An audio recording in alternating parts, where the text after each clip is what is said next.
Every week there is a new AI tool claiming to revolutionize how you code. Most of them disappear within 6 months. So here is my approach as someone who actually builds with these tools. I ignore the hype and pay attention to what survives. I'm an IT professor. And these are the 7 AI engineering tools that will still matter next year. Number 1, VS Code with Continue.dev or Cursor. Your AI interaction starts with your editor whether you like it or not. The best AI tool is the one embedded in your workflow. Number 2, Claude or GPT. I teach my students both, and here is the truth. Claude writes more coherent code while GPT is stronger at debugging existing ones. Having both as tools in your belt makes you adaptable. Number 3, Supabase for backend.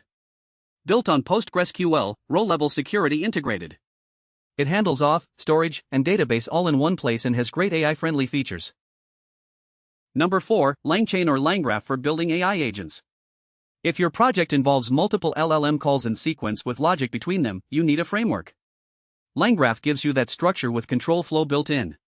Number 5, Docker.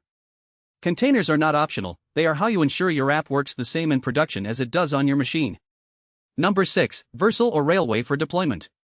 One command deploys, built-in CI/CD, SSL, custom domains. Number 7, Vector databases. Supabase, Vector, Pinecone, Chroma. RAG is the most practical pattern in production AI. Editor, language models, backend, agent framework, containers, deployment, and vector databases. That is the stack I teach and that I use. Tools change yearly, but these categories persist. Pick the best in each slot for your stack and build.